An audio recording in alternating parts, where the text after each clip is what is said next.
Hello and welcome. You're watching Global Lens. I'm Parikshit Luthra.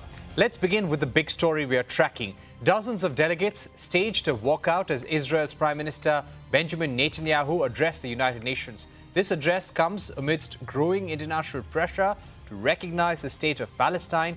He tapped the sentiments of the American delegates at the assembly by comparing the October 7 attack by Hamas to 9/11 terror attack in the US.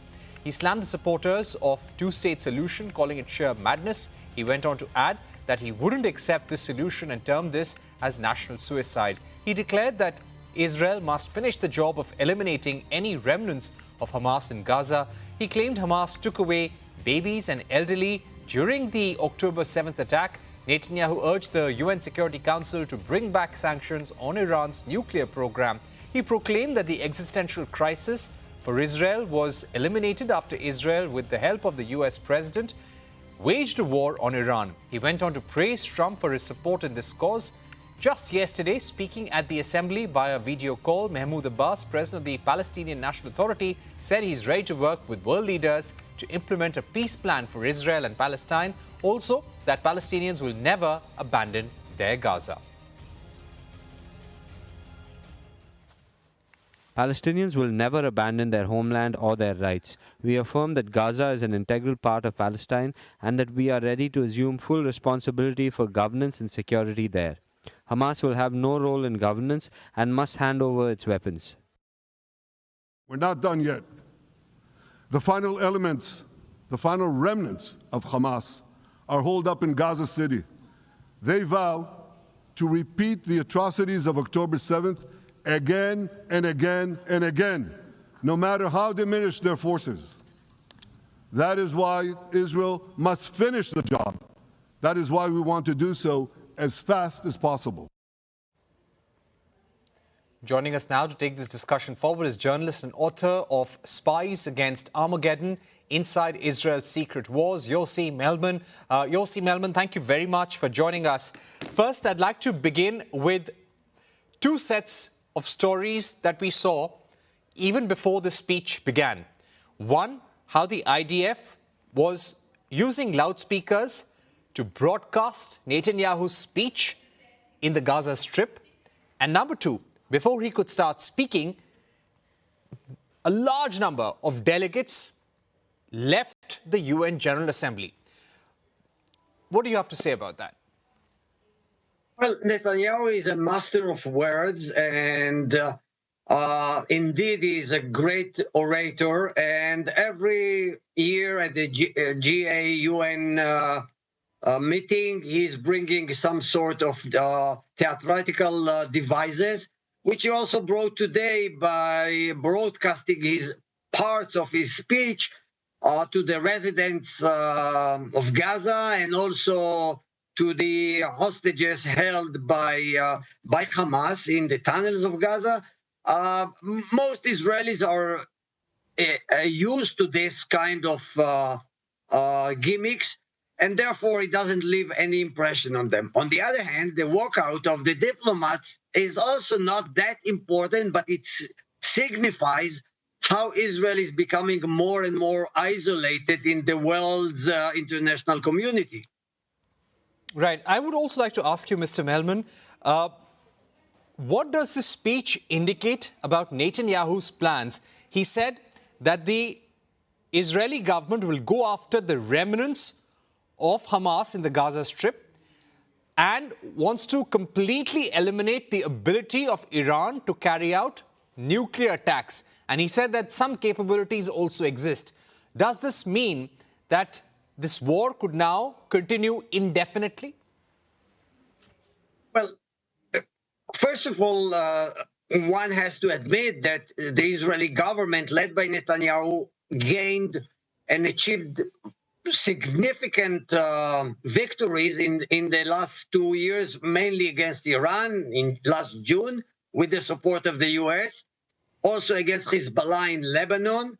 Then the collapse of the Syrian regime, Assad regime, which is bringing the new government in Damascus closer and closer to Israel, but still far away from a peace treaty. So that's on one hand. But on the other hand, Netanyahu is not interested to end the war because of political and personal interest. Once he ends the war, his coalition partners would walk out of the coalition, of the government. New elections will be held, which are scheduled for 2026 November, but might come earlier. And thus, Netanyahu, according to all public opinion polls, will lose the next election. He's very unpopular in Israel, although he has a very solid base of 1/4 of the populace supporting him. So really all these speeches at the UN are less significant than what we will see on Monday, when Netanyahu will meet with US President Donald Trump. You know, we are nearing 2 years of the October 7 massacre. You know, you've got Donald Trump who's now saying, I think we have a deal to release Hamas hostages, end the Gaza war. Do you think something can transpire between now till the 7th of October where we will see some sort of deal and end to the war? Well, you see, immediately after, or 3-4 months after the war, when the first deals were concluded, releasing hostages in exchange for Palestinian terrorists, there were hopes that it will lead to a permanent ceasefire, and then from there to a more diplomatic moves vis-a-vis the Palestinians in the West Bank and the Palestinian Authority.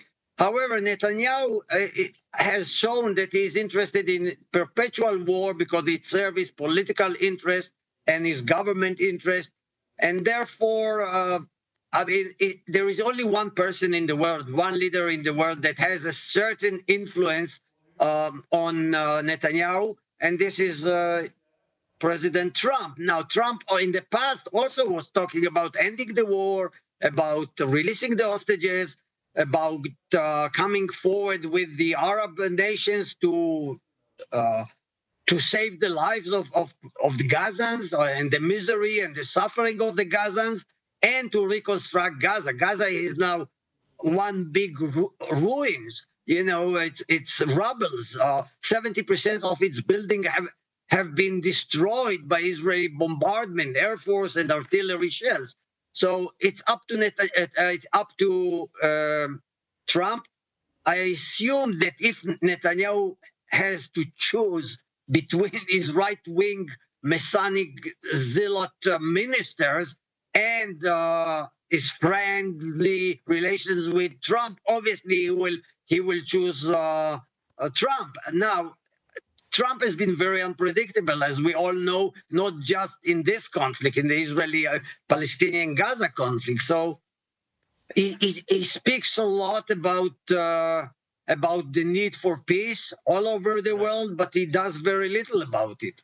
You know, Mr. Melman, what I would also like to ask you, what is the larger understanding between Donald Trump and Netanyahu with regard to the Middle East? The reason why I ask you that is that there has been a very sharp reaction in the Muslim Arab world as a result of Israel's attack on a Hamas site in Qatar. As a result, there is fear. Saudi Arabia, Pakistan have come and signed a mutual defense pact saying that an attack on one is an attack on both. There is a concern that what Israel is doing in the Middle East may destroy the security architecture, and Arab nations are calling for an Arab-style NATO. What is the understanding that both leaders, both Netanyahu and Trump, want to achieve?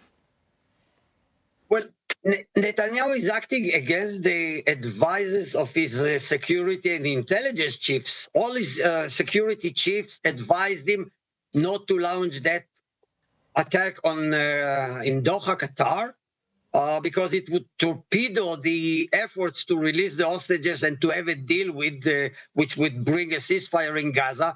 But he decided and ordered the military to carry out with this failed attempt to liquidate Hamas leaders who stayed in Doha, Qatar. Qatar has been very furious about it. He is refusing now to negotiate, to be involved as a mediator in the attempts to bring ceasefire. And yes, the Arab world is is fearing, or I would say it's as a dilemma. On one hand, most of the Arab nations don't like Iran.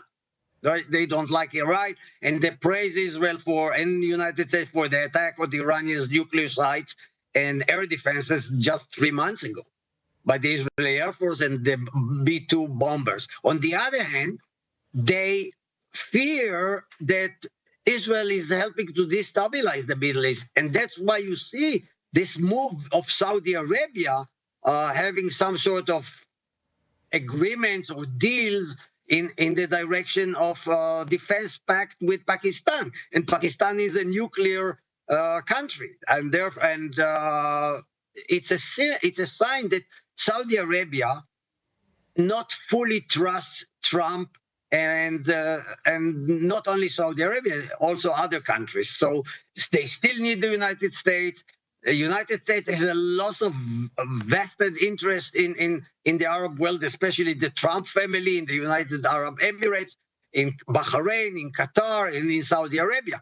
And Trump wants to make deals with them, right, and he's making deals with them on one hand. On the other hand, they are very, very nervous about what is happening with Israel. And the key is, once there is a ceasefire in Gaza, a permanent ceasefire, and the release of the Israeli hostages held by Hamas, and the disarming of Hamas, and putting in place a government, a new government, or some sort of a administrative mechanism. Mr. Melman, we've completely run out of time, but I'd like to thank you for joining us for a very important discussion on a very important day as well. Thank you for being with us. Moving on to our deep dive.